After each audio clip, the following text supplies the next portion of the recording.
The following program is transcribed. Now for an hour of comedy brought to you by the makers of Anacin for fast relief from pain of headaches, neuritis, and neuralgia. By Chesterfield, the only cigarette that combines mildness with no unpleasant aftertaste. The cigarette that brings you Bing Crosby and Bob Hope. By your local Ford dealer who is now displaying the new 1951 Ford, the car that's built for the years ahead. And by RCA Victor, world leader in radio, first in recorded music, first in television. In 30 minutes, you will hear Duffy's Tavern, but now it's radio's newest comedy show, The Magnificent Montague.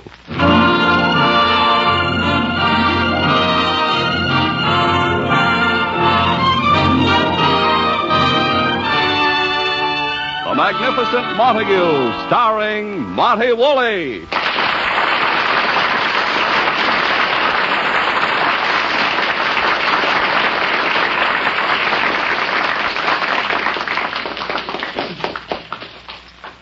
Before we begin, a word about a great drug product. If you suffer from pains of headaches, neuritis, and neuralgia, you should discover what many thousands have known for years, that Anacin brings incredibly fast, effective relief. Anacin is like a doctor's prescription. That is, Anacin contains not just one, but a combination of medically proven active ingredients in easy-to-take tablet form. Probably at some time you've received an envelope containing Anacin tablets from your physician or dentist. Thousands of people have been introduced to Anacin this way. Try Anacin yourself the next time you suffer from the pains of a headache, neuritis, or neuralgia. You'll be delighted at how quickly relief can come. Anacin is spelled A-N-A-C-I-N. Your druggist has Anacin in handy boxes of 12 and 30 tablets and economical family-size bottles of 50 and 100 for your medicine cabinet. Ask for Anacin today. And now for the Magnificent Montague, this former monarch of the Shakespearean stage, who has now sunk to radio as Uncle Goodhart of an afternoon program. As usual, it is morning in the Montague apartment. Agnes and Lily are awaiting his first grand appearance of the day, his arrival at the breakfast table. Good morning, Agnes. Coffee? Here you are, honey. Ah, thank you, Agnes. Is the thing up yet?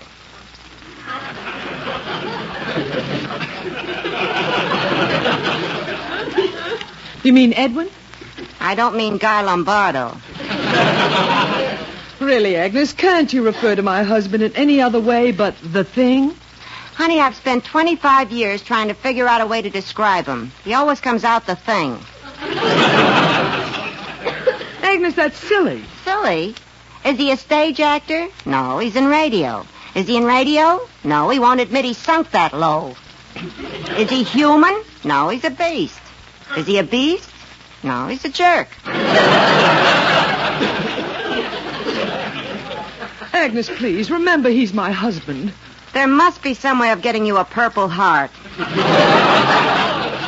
Agnes, for me, will you please make an effort to get along with Edwin?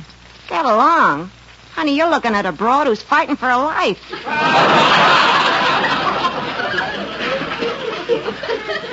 Agnes, it isn't that bad. The minute he gets up in the morning, it's the law of the jungle. But, Agnes, if you're a little more tolerant with him, I'm sure he'll unbend. Honey, for 10 years I've been wearing pointed shoes just waiting for him to bend.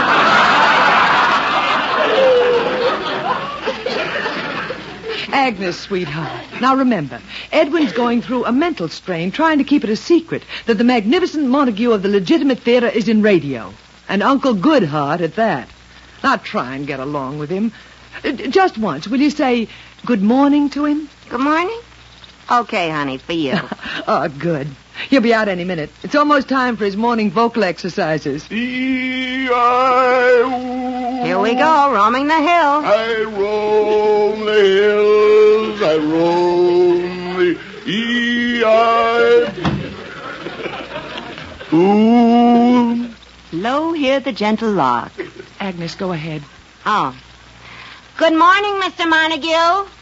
What was that? Edwin, Agnes was saying good morning. Is that what that sound was? I thought the city was widening the street.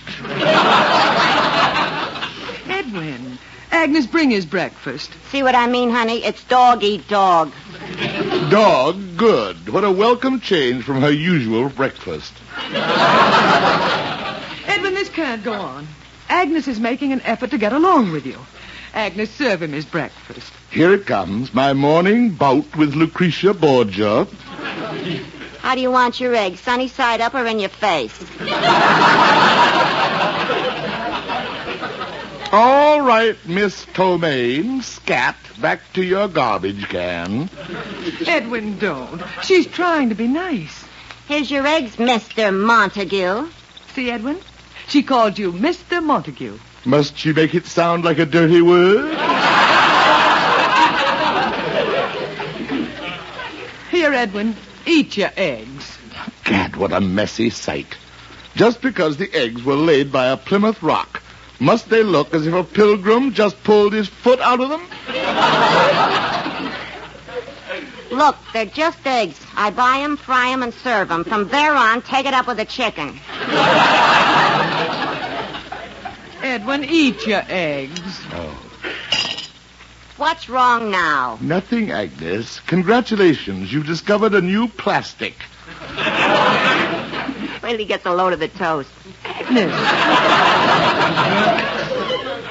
Here's your toast, Mr. Montague. Stand back, honey. Yum, yum. Mammy's little baby loves buttered shingles. You take these clinkers away.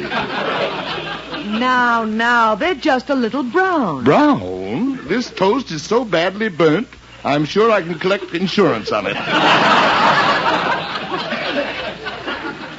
All right, Agnes. His coffee. Here. I'm afraid it's still hot. Thank you. Oh, pooh. Well, Edwin, what's the matter? Lily, don't touch that coffee. Have it analyzed. Oh, Edwin, stop being so picky. So what if the coffee happens to be a mite strong? Lily, I don't mind strong coffee, but I do not like it when it comes out of the cup swinging. I don't know what he's beefing about. He liked the coffee yesterday, and it's the same grounds. Now, Edwin, you have a broadcast today. You can't go hungry. Hungry? The minute I look at that dirty apron she's wearing, my appetite's gone. Dirty apron? My dear Agnes, let's face it. There are more nutritious vitamins on your apron than I've had all month.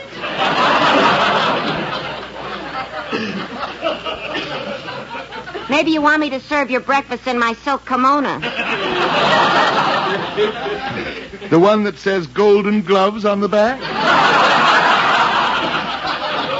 Now, stop it. Now, stop it, both of you. Why are we wasting all this time with his breakfast? Why don't I just go into his bedroom every morning with a whip and a chair and throw him a hunk of meat?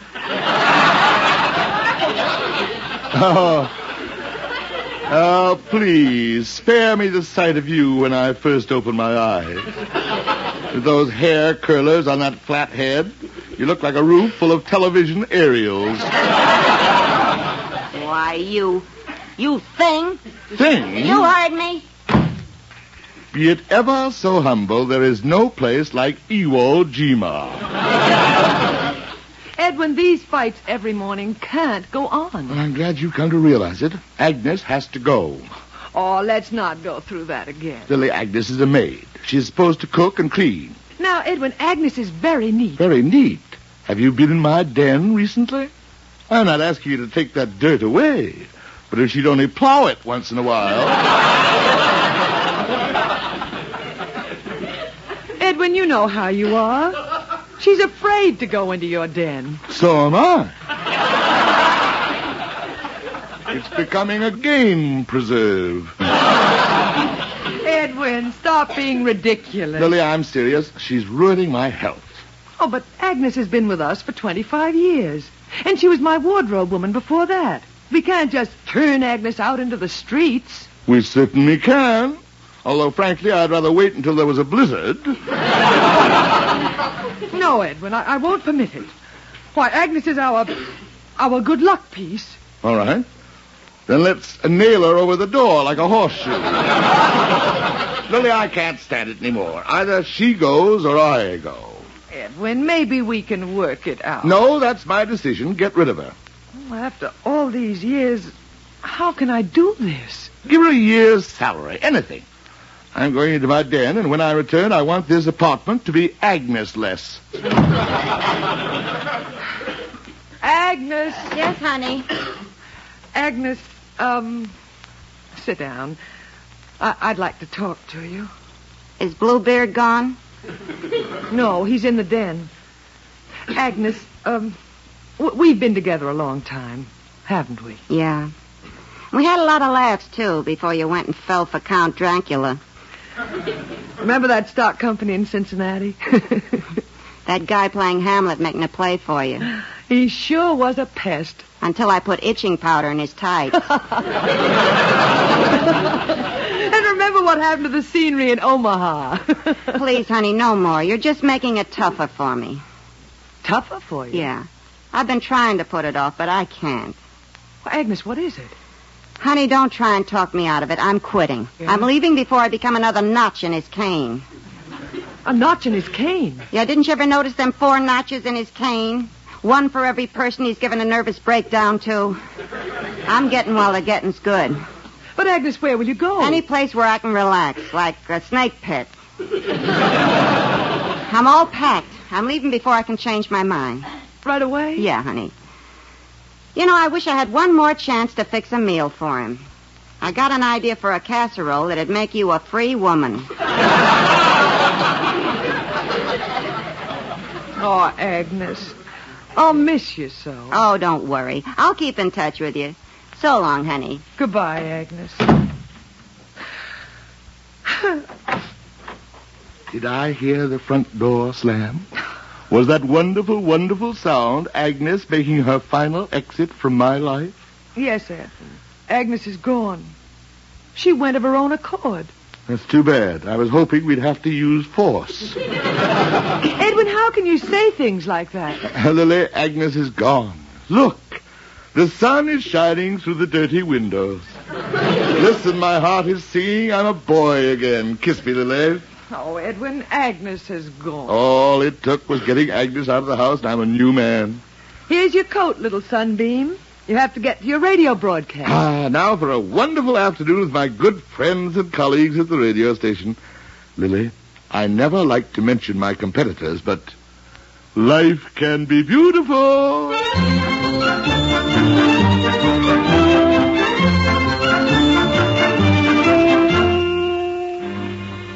Now, look, Zinzer, you're the director of the Uncle Goodhart program. It's your duty to tell him. Mr. Springer, you're the producer. It's up to you to tell Mr. Montague. Now, Zinzer, just come out and tell him that in today's program, Uncle Goodhart befriends a homeless Airedale, and the sponsor insists he work with a live dog. A live dog? He doesn't even like to work with live people. Mr. Springer, I have a wife and 4 children. You tell him. Now, look, just tell him the Airedale licks his face a few times and he kisses it back. Oh, no. Zinzer, you're a coward. Mr. Springer, I've never denied that. Please, you tell him. I do it, Zinzer, but I just get into another argument with him. He never argues with you. I know. He just hits me. Now, look, Zinzer. Shh, shh, shh.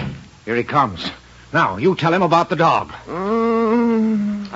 Mr. Zinzer, good afternoon. Don't hit me. Hit you? Zinzer, my friend, I'm only holding out my hand to shake yours. Oh, you are? And my dear friend, Mr. Springer, how are you? Fine, fine. A little busy. Mr. Zinzer will explain a few minor points about today's Uncle Goodhart program. Don't rush off, Springer. Well, Zinzer, what have you imps devised for your old uncle to do this afternoon? Well... Tell him. Mr. Montague, it's the sponsor's idea. A friendless Airedale comes to your cottage and you take him in. But naturally, Uncle Goodhart and man's best friend. Beautiful thought. We're using a live dog. Excellent. He licks your face and you kiss him back. What a scene. Stark realism. Oh, Zinzer, we're going to give our listeners both barrels today. A live dog. I tried to get the sponsor to use an animal imitator. Oh, Springer, that's where you're wrong. Where is your imagination, your sense of the dramatic?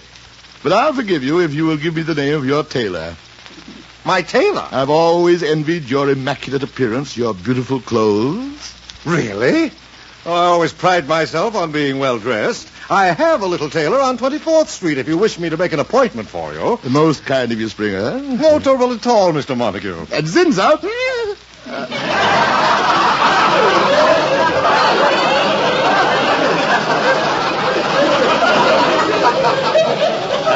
Zinza, I was only saying to Mrs. Montague this morning, why don't we see more of Mr. Zinza? You want to see more of me, sir? Oh, I'm peeved at you, Mr. Zinza. You are, sir? You've never asked us out to your home. I've never met your family. We live in the Bronx. Aha, the Bronx. Haven't been there since a boy. My uncle had a farm there.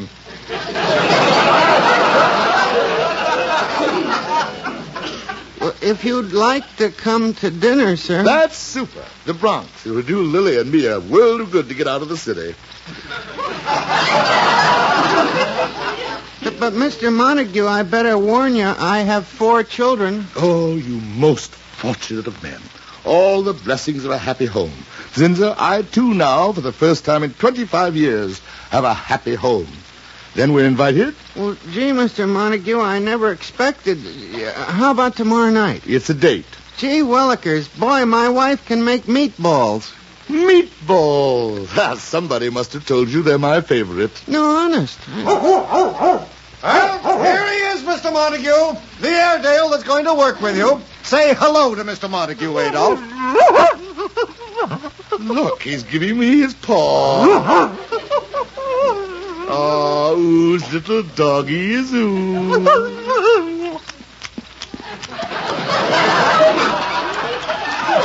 Oh, my, isn't that the cutest thing? Adolf is licking Mr. Montague's face. Oh, it tickles.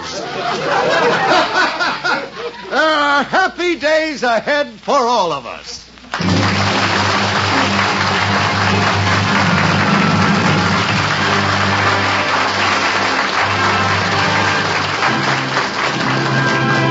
We'll be back with the Magnificent Montague in just a moment. Now let's hear from a very good friend of yours.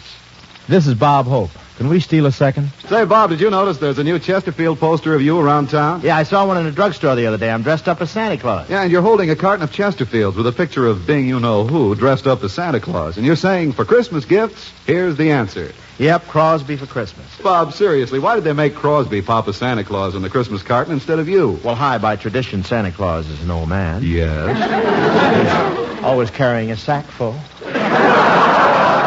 Well, in all fairness to Bing, Bob, I must say it's a very attractive gift. And it's packed with 200 of those always milder Chesterfields, which make as fine a gift as anyone could give or anyone could get. And, folks, if you want to prove that just for yourself, make that Chesterfield mildness test. Open them, smell them, compare them, and smoke them. Chesterfield always wins first place. That milder, mild tobacco never leaves an aftertaste. So open a pack, give them a smell. Then you'll smoke 'em. See you Tuesday night, folks, for Chesterfield.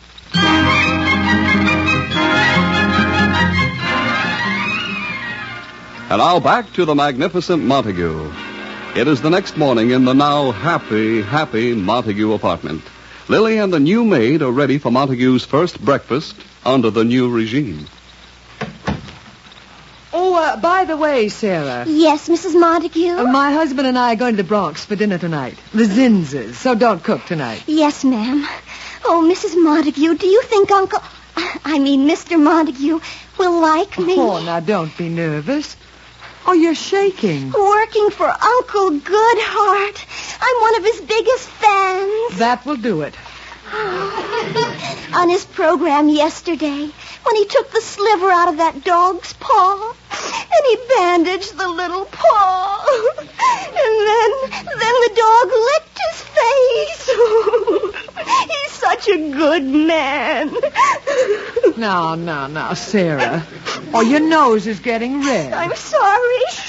I think he's coming.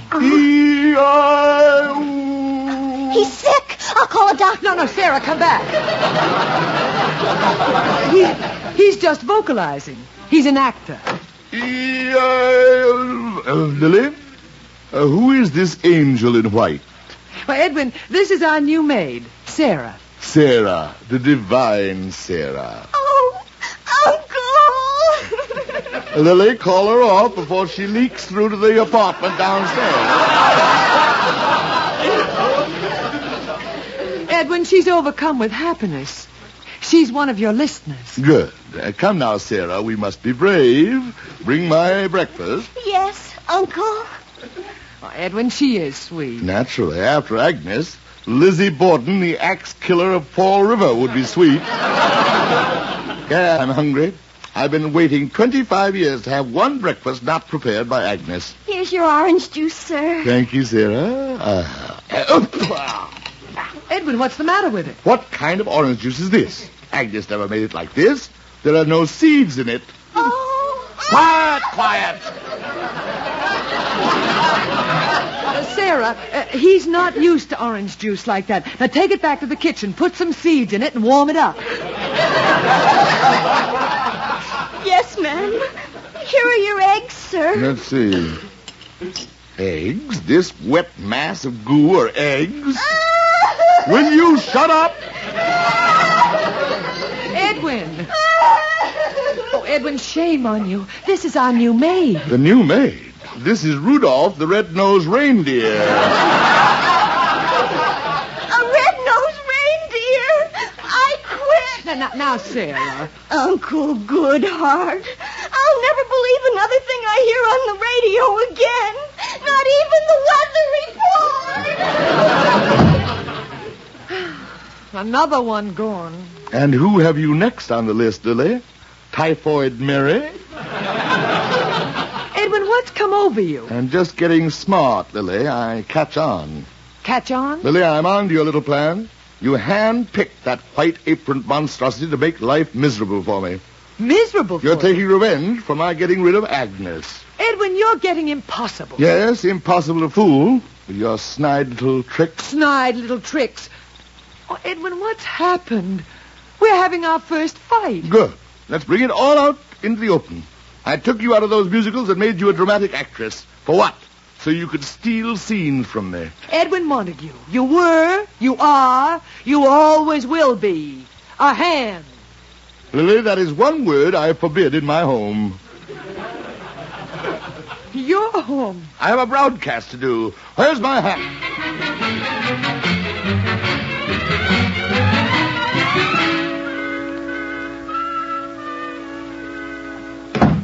Aha, Montague. Springer, take your dirty hands off my sleeve.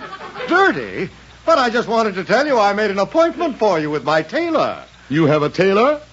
You mean human hands actually put together those gunny sacks you wear? But Mr. Montague, my tailor. I wouldn't let him make my shroud. He would come out with a belt in the back. But Mr. Cat! Oh, hello there, Mr. Montague. I wrote out the directions how to get to my house. How to get where? We're dinner tonight at my house in the Bronx. My dear demented friend, I wouldn't be caught dead in the Bronx. But you were coming to dinner. My wife made 25 pounds of meatballs. Oh, round up the children, I hope.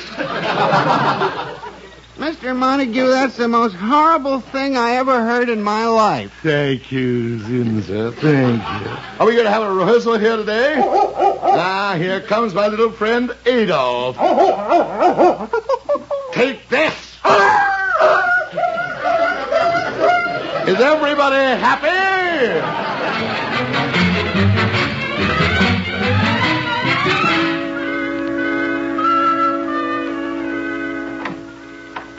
Lily?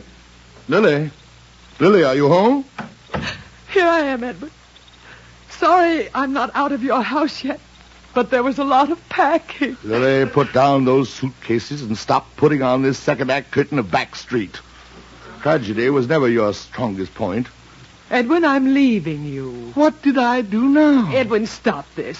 After that scene this morning. Lily, don't go. Please. Edwin, what's happened to you? You were always impossible, but this is impossible. I know it, Lily. I can't help it.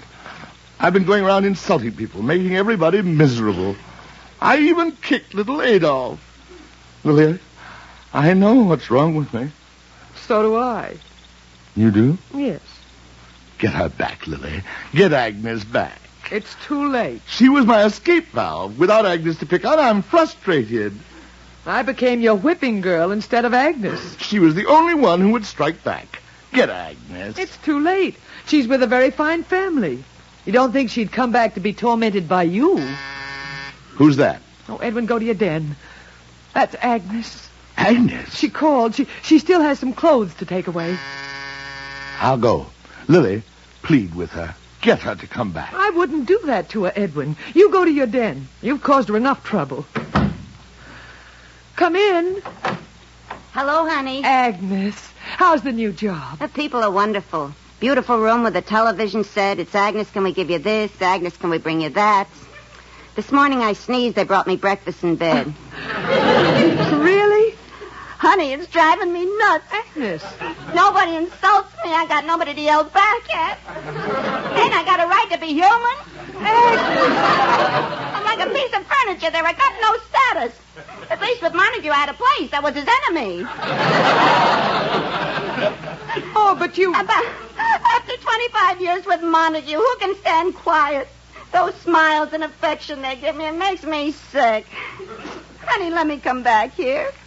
Oh, Agnes, welcome home. Edwin!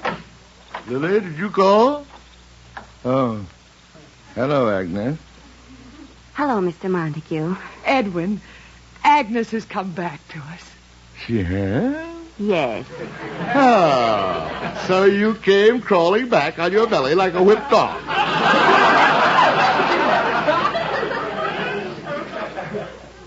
It was you that drew me back here, like a fly to a garbage dump.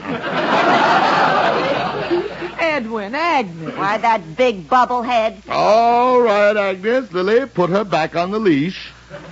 Edwin, please. If Miss Dutch Cleanser thinks she's going to start throwing her weight around here again, she's, Cad, Lily, look at the time. The time? Yes, we're due at the Zinzers for dinner. Home, sweet home.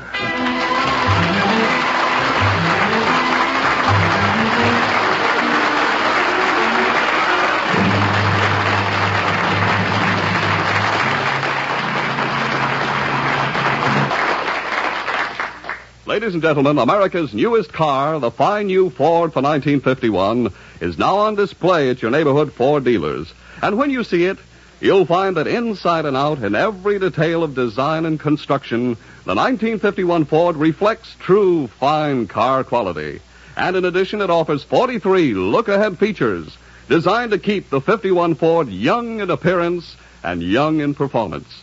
For example, there's Ford's smart luxury lounge interiors with their exclusive color-harmonized Fordcraft fabrics. There's the new automatic ride control that automatically adjusts spring reaction to the type of road to give you a level ride, an easy ride. And there's the automatic mileage maker that lets you get the last mile out of every gallon of gasoline for utmost economy. Visit your Ford dealer soon and see the 1951 Ford yourself. You'll agree. You can pay more, but you can't buy better. Join us again next Friday for another transcribed visit with a Magnificent Montague, starring Monty Woolley. Created and directed by Nat Hiken, written by Nat Hiken and Billy Friedberg. Anne Seymour was Lily Boehm. Pert Kelton was Agnes.